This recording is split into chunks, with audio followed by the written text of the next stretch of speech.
Greenwalk's Boardroom Talks. Before you swipe your screen, hold on for just a few seconds. If you're one who reads all the bad news on climate change and don't know what you can do about it, then, well, this is a chat you should be listening to. It's a podcast more than a YouTube series. You have more to listen than to see. Plug in when you're driving or on your morning walks, maybe. Why Boardroom Talks? Well, that's the challenge in a certain sense. Across a wide spectrum of companies, corporate managers want smart solutions today for water or for energy. Their concern is more financial costs, but they would be happy to have a green footprint if it doesn't mean a big bill. At a recent meeting of industry leaders, maybe 2 weeks ago, a question that kept persisting with many participating business managers was, how do I figure out the right solution provider who offers smart solutions, who helps me understand the downsides of his own product or service or process, and who offers objective advice and not just sell his or her product to me? That's a question that's not easy to answer. This series of chats beginning today with Sajin is going to help you to see how you could make those connects in a way that you get the sort of solutions that you need in your apartment, in your office, your IT park, or wherever you're working. And if you are particularly, shall we say, responsible for bringing efficiency on the company's bottom line. So there you are, Greenwalk's Boardroom Talks. We have today in the studio, as I said, Sajin, who was once, interestingly, an R&D director for Dell until just before COVID, I think. He had a water challenge at home. He solved it, then said there must be many more with the same challenge. Why not help them is what led him to take that plunge and quit a corporate job. Over the last 4 or 5 years so far, he's found over 5,000 homes that have taken to his solutions and brought massive water savings and money savings too. He's now set a target of 1 billion liters a year for his compact team at the company he runs called I47. Let's chat Sajin on his motivations and what he brings to the table as game changers on water. Hi, Sajin. Hey, thanks, Dr. Eddie, for having me here. Thank you. Greetings from Greenwalks. Over the next 15 to 20 minutes, I want you to take us through your journey, Sajin, and the road you have set for your company and, well, for the water marketplace. Where do we begin? Can I maybe ask you this first question? What is the essential, very core value you think your company offers to Indian business on these green solutions? Yep. The short answer is we make water measurement devices and water level sensing devices, meters and level sensors. We have patented devices to do those things. But the long answer is those are just the means. What we actually want to do is to prompt industries to think of meters as water saving devices instead of measurement devices. So what happens with that shift is that instead of a cost head, this becomes a payback item, right? Devices which will save water and pay you back over a period of time. So we are hoping that with enough numbers in the market, we would gradually be able to shift the focus of the segment itself, and so that customers start demanding that every meter should have the smartness to start saving. Tell me, this is very intriguing to me. Has been so for the last, say, 3 years or so, ever since I heard about IoT meters, maybe 6, 7 years. In 2015, if I'm right, we first had, this idea of IoT meters coming into the marketplace. How does fixing a meter actually help us save water? That's a good question, and we get it from every customer, right? So, one thing is these meters, apart from being smart, are very accurate ultrasonic meters. So we are able to detect very low flows to very high flows. So if a typical meter is of range 40, which means the lowest to highest flow it can measure, the ratio is 40. We are able to make meters which are at range of around 1200, right? So that means right from a trickle to a burst pipe, it can measure. And what happens is we are also analyzing the nature of flow. So a conventional meter is just a turbine counting the number of times it is turning. Whereas in this case, there is electronics and even a small ML machine language model, which is machine learning model sitting inside the meter itself, right? So it will tell you when there is a leak. It will tell you when your usage is above normal. Can we translate that into a story of, let's say, an apartment which brought a dramatic drop in the purchase of water by tankers, for example? Can you tell me one such story of where you have implemented? Yeah. So what we see as a general trend in Bangalore and even when we work in Pune or Mumbai is a typical apartment uses around 650 liters of water, and a typical villa uses around 1000 to 1200 liters of water. Whereas, WHO tells us 135 liters is good enough for somebody. Even I think that's a fairly generous amount for a person, right? And a 3 people home should be taking around 405 or 400 liters in that case. So what we see is once we go in, almost all these houses come down to that 150, 135 liters per capita. And specifically of an instance, we went to one of the communities in Bangalore, around 150 odd houses. They were using 130 to 150 tankers every month, and they could bring it down to zero just 2-3 months after implementing our solution. So they detected a lot of leaks, like the closets would be, the commodes would be leaking water the whole night. People won't realize. All those things stopped after the smart meters came into the picture. So you're saying the meter is kind of an alert warning system. It's not the solution. It is sort of signaling a user into looking for plugs and gaps that he needs to sort of fix, right? Exactly. So meter would be more like a, it is a behavior change catalyst, right? It's not a solution in itself. It prompts you when there is some leak. It prompts you when you are using more than your usual quantities, right? And it also encourages, so once you start seeing the result, what happens is this particular community, they implemented rainwater harvesting as well after seeing that, saving water is so much money. Right. So the meter is actually a door for a spectrum of solutions that they think up, and you don't help them do that, do you?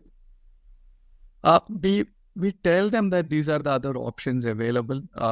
We are not into it as a business, but then, as I said, our meters are a catalyst, so we play along with that catalyst mentality. So when you say, for example, in this gated community or residential, whatever kind of place, from 150 plus tankers, is that right? You brought it down to zero. Are you saying that they had some other source of water apart from which they were, importing water by tankers? Is that how it is?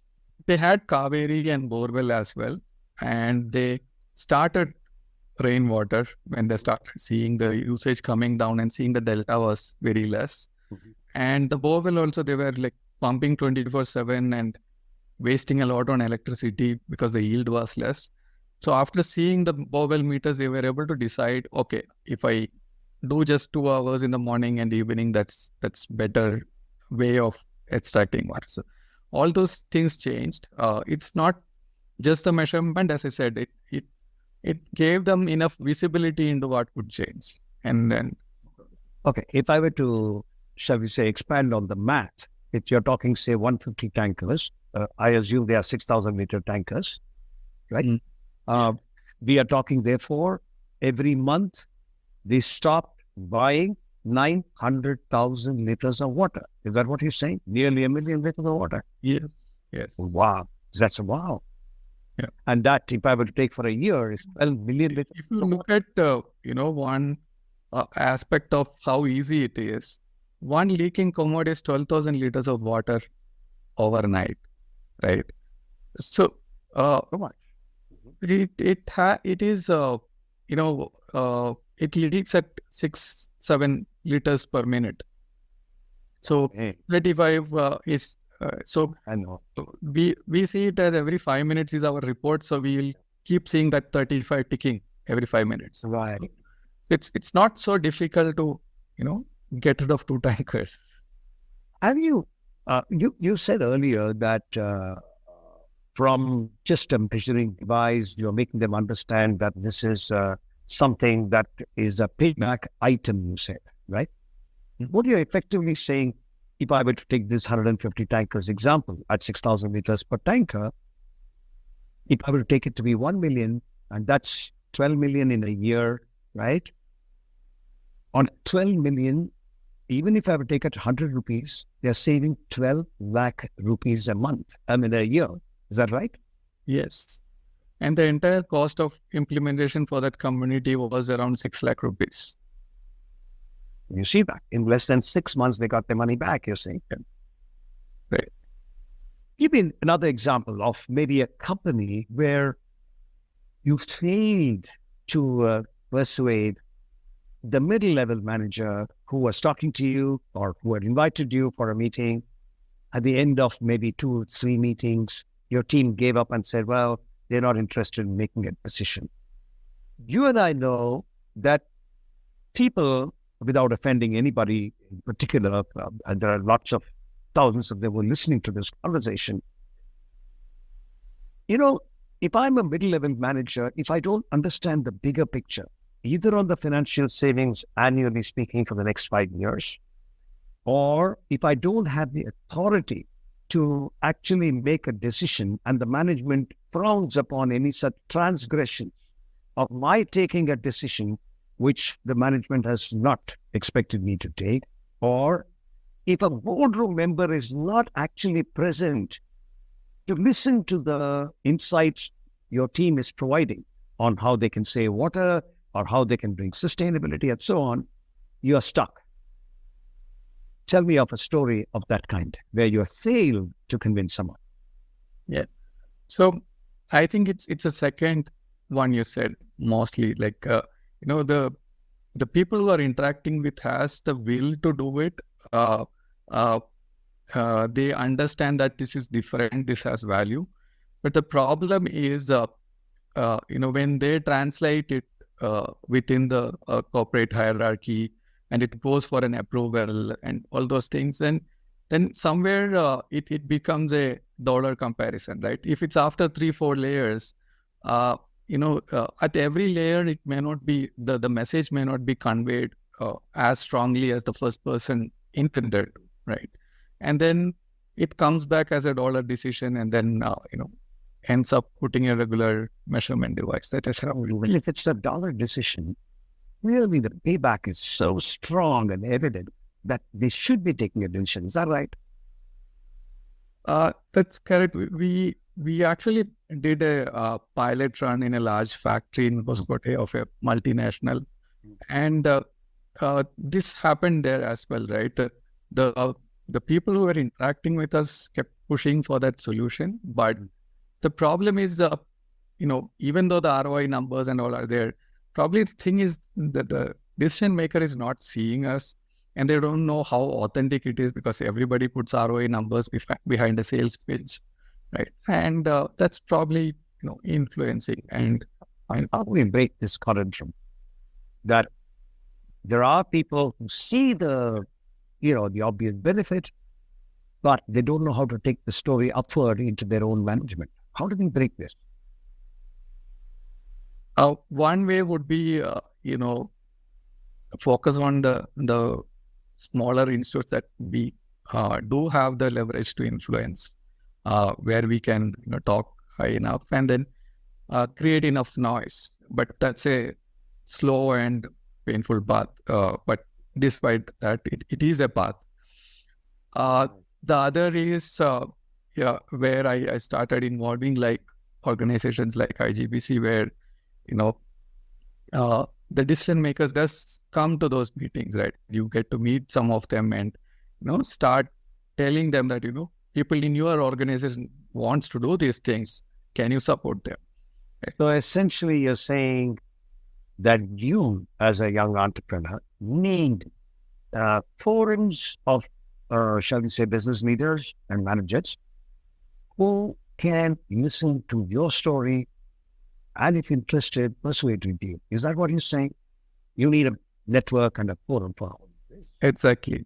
So to take the message directly to the decision makers so that, they also see it the way it's meant to be seen. Got it.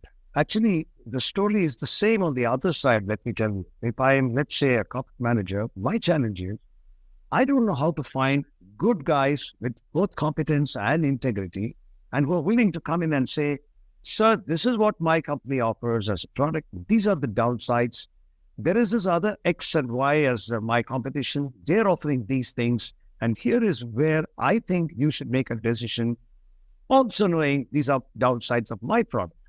Now, if we bring such transparency to transactions or to communications with those who are seeking such solutions, call them solution seekers, then solution providers probably will find a platform where you're able to build relationships and not just build business. Am I making sense? Yes, absolutely. I'd also like to believe that there is like you, that on the other side of the table, that there is a whole new crop of young managers who are straight, earnest, want to do the best by their company, while, of course, they're looking for people like you who are transparent and competent, I in a sense, actually, Greenbox, this entire platform is also to bring people like you to such solution seekers. And I'm hoping such solution seekers are listening to us even as we speak today. Tell me one more thing. I remember you're telling me some time ago that it started with a problem that you had in your own home or in your apartment or some such in 4 or 5 years ago, and you cracked it in some simple ways with an abundance of common sense, I'd like to think, and your understanding of technology, having been a person from the IT sector. What happened? Why is it that you took that? How did you take that big decision to quit a job and to start this company, I-47? Yeah. So two things happened. One, as you said, we wanted to do individual metering in my community. We started looking at solutions, and it turned out at that time the solutions were all very costly, right? And I started thinking like, this will affect adoption. There would be people who want to do this but can't do it because it's costly. So that was a trigger to look for a solution which is more affordable. The second is we had a lake in our locality which turned into a sewage pit. And we started working with BBMP, who was the custodian of the lake, to revive it. And we made it good, planted around 1,000 trees around it. And it's thriving now, right? These two experiences, after the lake, I started looking at, the network of tanks that we had built over centuries, which we are, spoiling in a matter of few years. So all this prompted me to get into the space of water. And when we looked at, NRW gets a lot of attention, and even finding new sources gets a fair bit of attention. Yeah. And I thought, for the right person, you've got to explain what NRW is. It's non-revenue water, or the government calls it UFW sometimes, unaccounted for water. Go on. Yes. And I thought the new sources are to also get a fair amount of attention. But I saw that demand reduction or unnecessary usage or wastage of water is an area that we can focus on. Got it. From your own point of view, You read all these wonderful things on COP27, COP28, India's carbon target for 2070 and then for 2030 and all of these things. And then you turn around and look at your own apartment or, your flat and then, of course, the complex. And how do they help your customer bring the vital connect between this big picture of climate concerns and what you and I can do every morning or every week, a month in our homes or in our offices? How do you do that?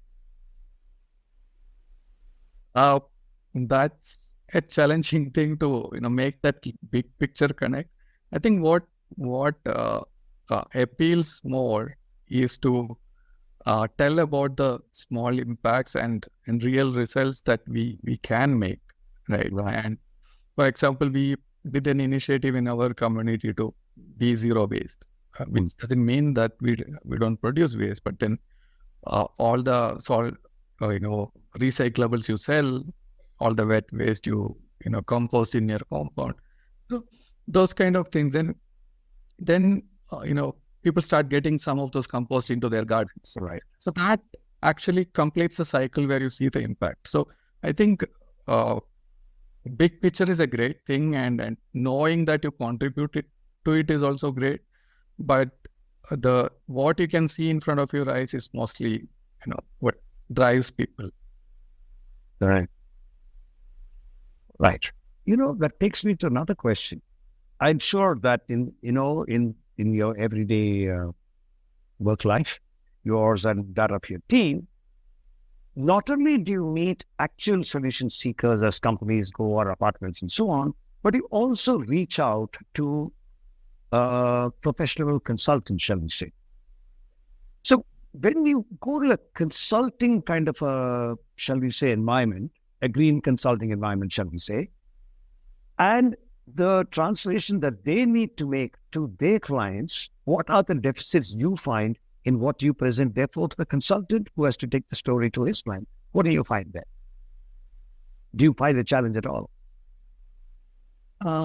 With consultants, as I said, one challenge we find is we're not very conventional in when you talk about water saving, right? There are predefined spaces, and consulting sometimes is about already established ways of doing things, right? So we don't often fit into it when we say demand reduction. That's sometimes a challenge, right? The other we see is the authenticity of efforts. Like sometimes it's about what is my quickest way to reduce 10 points. It's not about what is the actual impact, right? You have electricity available at the same cost from a solar producer, even if it is 300 kilometers away, buying it is easier for me than doing this. So the greenwashing thing is actually a challenge in this space. Takes greenwashing, you said. Actually, can I sort of paraphrase that to say that it is not for want of solutions. It is somewhere the reluctance to accept solutions that is the challenge among companies. Can I say that? Would you agree with me on that? It's, I think, the ease of things, right? See, I think two things there. One is, of course, there are numbers which countries and companies are at a pressure to, achieve, right? And then we create policies to ensure those numbers are achieved, right? So what we should make sure is we don't lose focus of the purpose when we achieve the numbers, right? So that's where and it's a subjective decision that every person in the space has to take. It's not like, the numbers can't catch you, right? You will still be good on the books. It's an ethics and moral question that every practitioner should ask yourself. You said it. It's about being ethical and moral, while of course, doing what we need to do to improve the bottom line of our companies.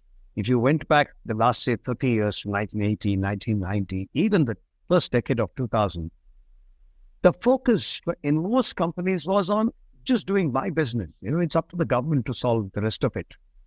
Sort of a position is what most people in industry took.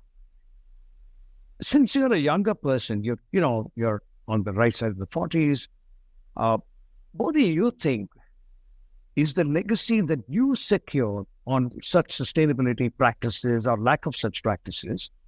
And what do you think you want to mean for the next generation after you?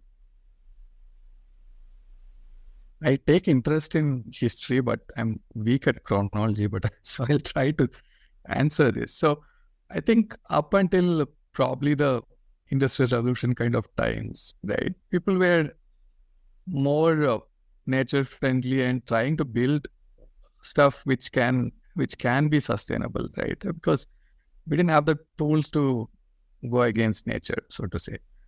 And probably the 200 or so years after that, we did a lot of damage, right? And then it's the generation who are in the 60s up to 80s currently. They are the ones who took notice and said, you know what, this isn't right? We should start doing something about it. And it's great that,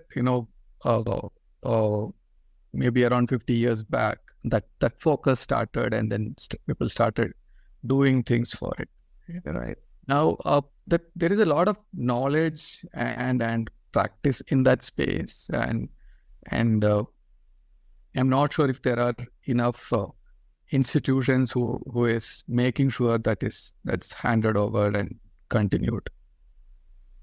You're right. There aren't many, and therefore the question before people like you as well as me is that we find quickly beyond our own business to be able to create ecosystems for such change with multiple institutions which can basically educate them all to come to people like you. So if we had greater information, if we had an informed buyer, making therefore an informed decision with the right kind of choices that are presented to him, then guys like you will have an easier path forward. And I'd like to think that even if there is a difference between people like me who did it 30 years ago and people like you are doing it today, that both of us have an equal responsibility, both these generations, to pave that path, to create such marketing ecosystems. Any thoughts on that? Yep. So that's true. I mean, the responsibility part of, I think it would, if we have to reverse what took 200 years, would take at least half as much or equally as much to reverse the things, right? And at least for the next 1 or 2 generations to come as well, not just the two that's working on it now. It is going to be a responsibility, and there is no shying away from it if we have to preserve this as beautifully for the future. I hope so too. That takes me to a very difficult question, but I'm going to ask you, and I want a real, honest, and straight answer on this one. Do you actually see this whole climate conflict to be a lost battle? Do you sometimes catch yourself saying, hey, I'm doing this more as a business than as a vision and purpose that can eventually succeed? Does that happen to you? If I concede that this is a lost battle, I don't think there is any other battle to be fighting for. So I never think of it as a lost battle, and losing that hope would be, detrimental to the efforts, right? But do I see this being run as a business? Absolutely. Only a successful business can continue investing on the impact it wants to create. The the challenge is to make sure that even when you bring in a new leadership and more people, people don't lose focus of that purpose why your business exists. And at least a few large businesses have successfully done that, and my hope is that's what we will do as well. Got that. Two last questions, Sajin, before I let you go. One is this. To the next generation, somebody who is, say, 28, 30 today, engineer, architect, or something else, who wants to come into the green business, in one or two sentences, what should he or she look for? One thing, thing I find as a handicap currently is that I didn't bring enough academic background to what I started doing, right? So I just jumped into it, and then, to survive, you just kept splashing. Having that background, if this is your passion, then now there are eminent institutes which are equipping you for this. So it is going to be a viable, profession and means to life, definitely for the next century. So if this is a passion for you, then learn enough about it and then start. So effectively, you're saying equip yourself, go through some whatever kind of baptism of learning, and then get into the business itself. That what you said? Yes, because they have the intent. That's why they are thinking of this as a space. Okay. And apart from intent, I think knowledge really helps. Great. My last question. I-47. Why should I come to your company for solutions? In a sentence or two. So if it is it's in one of the spaces we are operating in, think we do it for the right reasons. We do it because we want to help you see how your consumption is, and I truly believe in goodness of people. I don't think anybody is evil enough to waste things after seeing what they are doing. So we would help you see, and that's our commitment. So it's not about the technology or any of those aspects. And I think that if being able to see and analyze is your intent, we are focused right there. Right. Well, there are many more questions, Sajin, actually. I know you have a fascinating, shall we say, ambition to take your company within the next year to 1 billion liters of water saved with multiple things that you're doing. We don't have time for this one. Maybe we'll do another chat another time. But thank you for being with us at Greenbox Boardroom Talks. And you will see more of such chats coming your way. All of you out there, I'd like you to think that if Sajin today talked about how there has been this transition from, those times when we did not have the tools to go against nature, as he said it, to times when we have those tools, when we have those analytical kinds of gear to see that we bring such change, and how the resource consumption that we all do in our companies or in our urban walks of life, it will help to connect to people like Sajin.